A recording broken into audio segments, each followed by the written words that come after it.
Trump's speech at the Knesset here in Israel on the day the hostages were released was an absolute masterpiece. I mean, you all already know how I feel about Trump at the moment and Bibi Netanyahu, and that duo together is an unstoppable force. Truly unbelievable and amazing, but his speech was fantastic. Not only was it fantastic, there was so much to unpack there.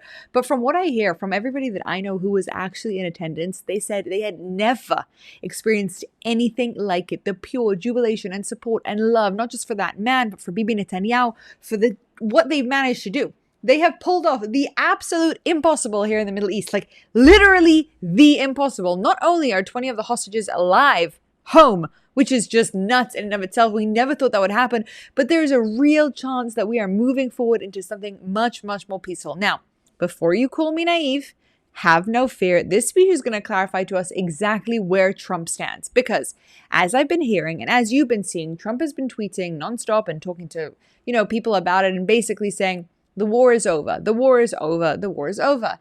And we all need to discuss if the war is actually over. Because if you've been watching our content, you know that I feel very, very strongly that we have only accomplished phase 1. The hostages are home, but now we lead to phase 2. And if you're listening to the media and if you're watching the clips, you probably think that Trump really feels the same way. Okay, let's just end this whole thing. And you would have seen the excerpts of him saying to Bibi, let's stop with the killing. And repeating, the war is done, like the war is over and behind us. However, there's a small part, a very significant part of the speech that people seem to have just not noticed. And this is our biggest indicator to what is going to be moving forward. Are we going back to war? Are we not going back to war? All that in a second as we review the top parts of the speech because it was so long. It was over an hour. Okay, so we're only going to be watching about 15 different minutes, but I've collected the pieces that I think are most important. We'll be jumping and reviewing over those. But first, please make sure that you have subscribed to this channel. As you know, your liking, commenting, and sharing is the thing that gets our word out there, that gets people to know about this. And if you're finding this content helpful, maybe somebody else out there could be too. So all you have to do is subscribe. It is free. You just have to press that button and we can move on with our lives and jump into the content. Let's do that right now. Trump's speech coming up. Oh, God, I absolutely love what that man has done for this country. Thank you very much, everybody. It's a great honor. Nice place. Very nice place. Mr. President, Mr. Prime Minister, Mr. Speaker, esteemed members of the Knesset and cherished citizens of Israel, we gather on a day of profound joy, of soaring hope, of renewed faith, and above all, a day to give our deepest thanks to the Almighty God of Abraham, Isaac, and Jacob. Okay, besides the amazing applause for that, the fact that the President of the United States is standing in Israel and is talking about our God, the God of Abraham, Isaac, and Jacob, is just such an important moment. Not only is a little bit of a kick in the butt to us, the people who are a little bit afraid to constantly talk about God, but he stands there knowing 100% that everything that has transpired since the beginning of this thing is because of God, and we owe all of our gratitude to him. And to have the most powerful man on earth stand in Jerusalem and say, guys, let's start first, not with thanking Bibi, not with thanking me, not with thanking all the people who are involved, but with thanking our God is just truly a moment. As an observant Jew, like, it's out of this world, but just in general, it brings us back to the reminder that everything that we are seeing all comes back to God and to the religious war that we are up against, because all of this in its root is a religious war. And I just find this moment to be just amazing. Listen to that applause. Wow. Crowd's going nuts.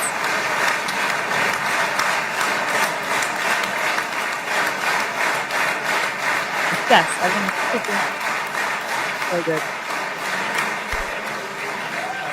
After 2 harrowing years in darkness and captivity, 20 courageous hostages are returning to the glorious embrace of their families, and it is glorious.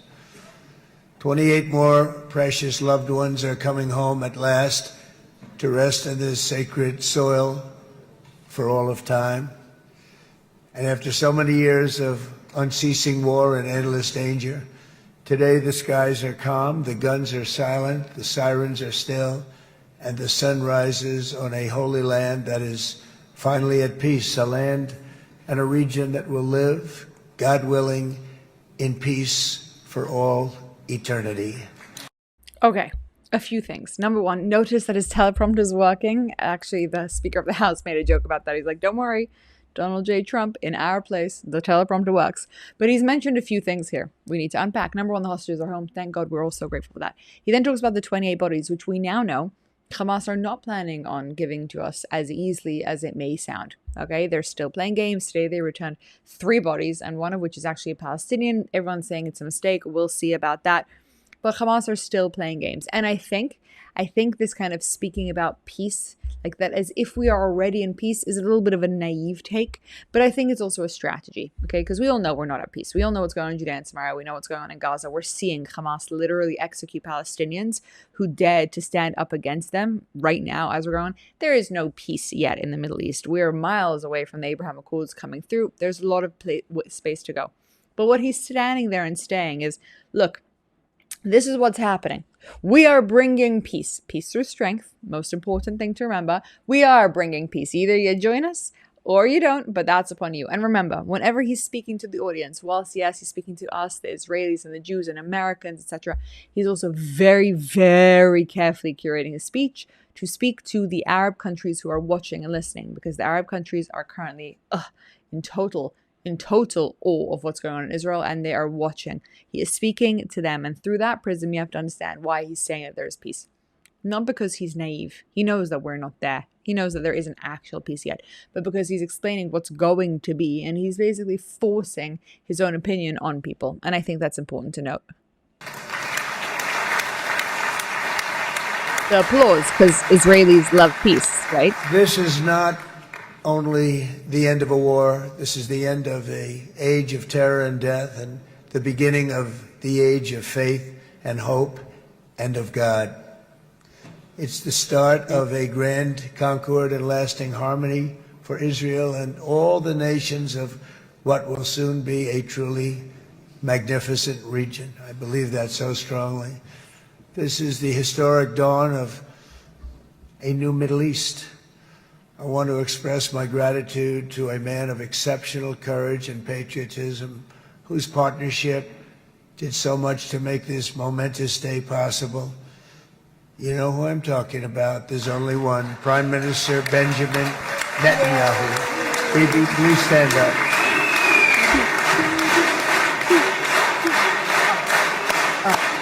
Look at him. Look at him clapping for Bibi Netanyahu.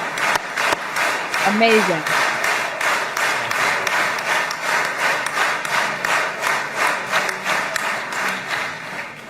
You have to remember that Bibi Netanyahu is so vehemently hated here in Israel by so many people. And I really hope and pray that he becomes the next prime minister. We'll probably make a video about that. I think it's so important that he is the leader moving forward. However, he never gets this kind of admiration. He just doesn't. And even now, during the whole hostage thing, people out there, the left, are just pretending he wasn't involved. They just keep on thinking Trump, pretending Bibi wasn't involved. But Trump knows. Trump knows how much of this was mainly Bibi, his vision, his plan, his convincing, his working, his diplomatics, everything. Everything really rooted from Bibi's understanding of what needed to go down. You can have complaints against him forever and always. You can say that, the whole war dragged out because of him, etc. We know that. We've discussed all those ideas a million times over. But at the end of the day, he is the one who succeeded in bringing this plan together with Trump, and not admitting that, it's embarrassing. It's just a simple fact. And he is not easy, I want to tell you. He's not the easiest guy to deal with, but that's what makes him great. Amen. That's what makes him great.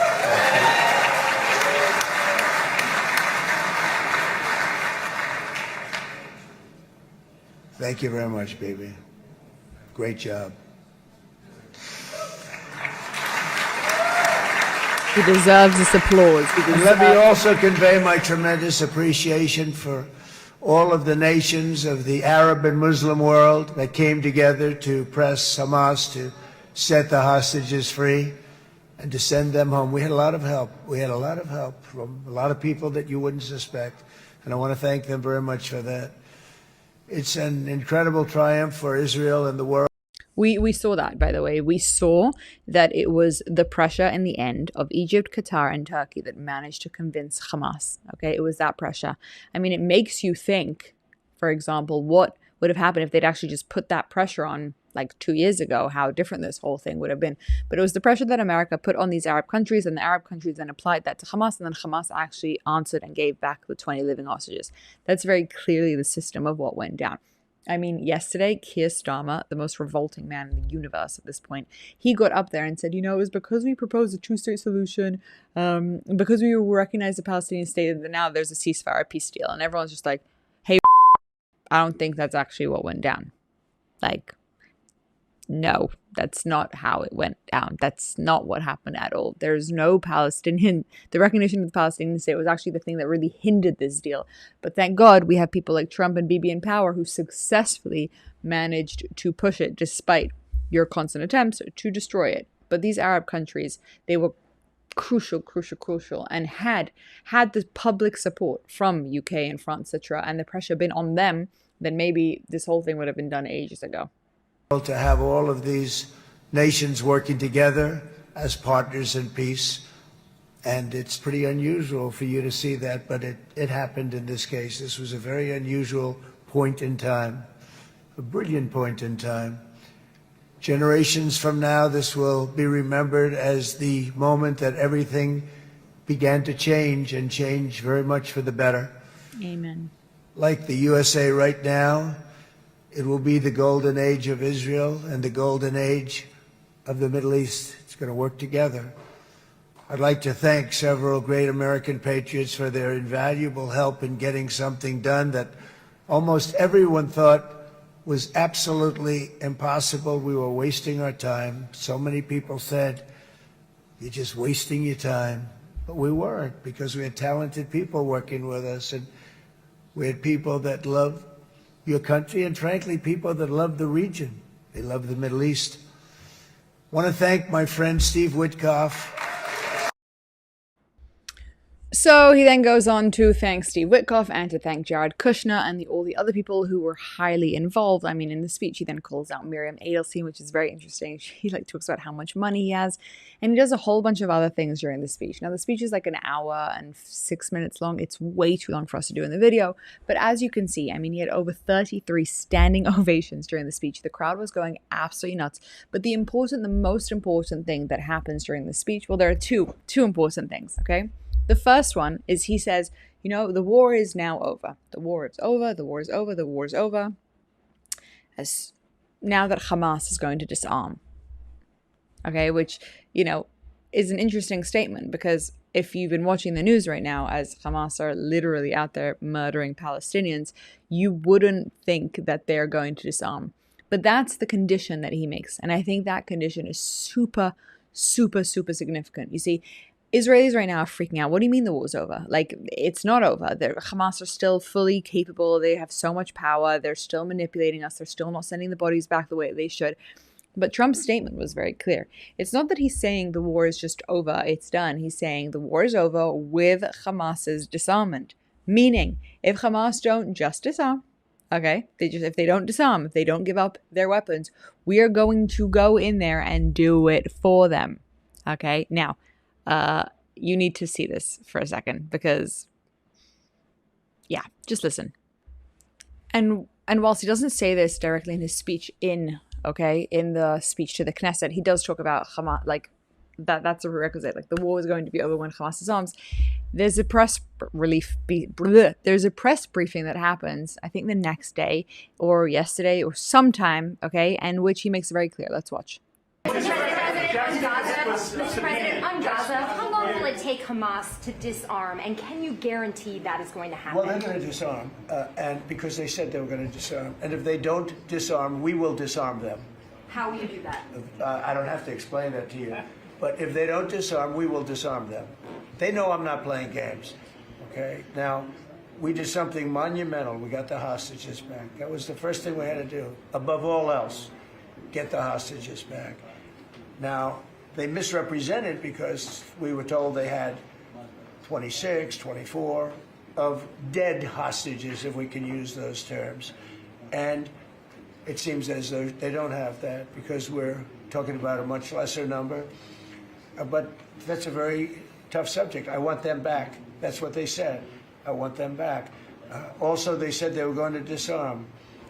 And initially speaking, they needed, they did take out a couple of gangs that were very bad, very, very bad gangs, and they did take them out, and they killed a number of gang members.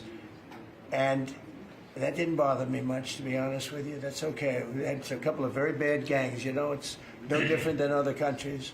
Like Venezuela sent their gangs into us, and we took care of those gangs. We have Washington, D.C. is one of the safest cities in the country. It was one of the worst cities in the country if you go back just a little while ago, right? Now it's safe. You can walk to work. Isn't it nice? But we have told them we want to disarm, and they will disarm. And if they don't disarm, we will disarm them. And it'll happen quickly and perhaps violently. But they will disarm. Do you understand me? Yes. You say because quickly. everyone says, oh, well, they won't disarm. They will disarm. And I spoke to Hamas, and I said, you're going to disarm, right? Yes, sir, we're going to disarm. That's what they told me. They will disarm, or we will disarm them. Got it? Okay. What is the deadline you're going to put on that? Quickly and briefly, they will disarm, they will disarm. I mean, I don't think Trump could have been more clear from this press release afterwards, because people were confused. They're saying, well, the war is over, but Hamas haven't disarmed, and Hamas are not interested in disarming. They said to Trump they would, but he made it very clear it will be quick and it will be violent if they don't do this. And I think that's kind of where we have to know. When you ask yourself if the war is over, and this was the big thing about his speech, number one, not number one, one of the things I love about him is that he's just so authentic, right? He gets up on there and he's waffling. He's clearly got things written out for him on a teleprompter that he's reading out, these lines of I don't know, the dawn will rise on Israel, all that kind of stuff. But at some points he just kind of goes off and he just talks in his own way, in the way that he did now. He just brings up his own examples and he's just so authentic. You see he's explaining what he thinks, and I genuinely enjoy that. Not only is it entertaining, but it's interesting and it's real. It's fun to see a politician on stage actually just present who they are, even if you don't like it. But this is the question that we need to be answering.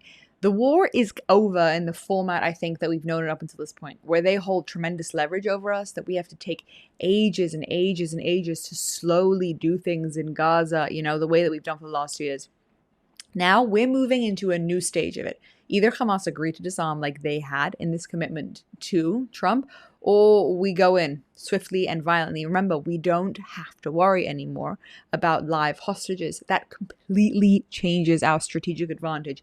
Completely. In addition to this, you've also got this enormous pressure from all these Islamic countries who really want to rebuild Gaza and make it into something amazing and tremendous, under Trump, with Trump, without Trump, etc. So that's something that everyone can see at this point, that if Hamas are still involved, it's just not going to happen. I mean, the executions that are happening literally as we speak, it's just not going to happen with them. And as we saw with Hezbollah, as we saw with Iran, if Trump decides he wants to do something swiftly and violently, it can happen. And it just happens. It just quickly ends.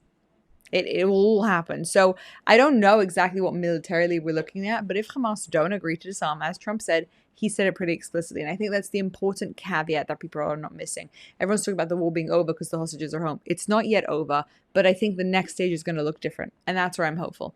The other thing that I forgot to bring the excerpt of, which I'm annoyed of, was an amazing thing that Trump did during his speech. He called out President Herzog. Now, if you're not familiar with who President Herzog is, he is, in our country, we have the Prime Minister, Netanyahu, and President, who's kind of more of a royal figure. He doesn't really do much except for be a diplomatic.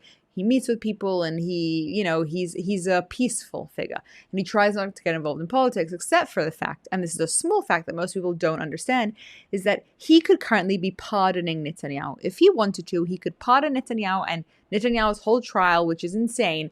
As Trump said, cigars and champagne, literally, who cares? He could be pardoning him, and then Netanyahu could not be on trial, which he currently is. Just today, he had to leave his trial because he's not feeling well. He had to get permission from the trial to be able to go to Egypt for the Gaza peace plans, which he didn't end up doing because it was a holiday, etc. But this trial is nuts. I just think it's insane. So Trump calls out Herzog publicly, being like, why don't you pardon him?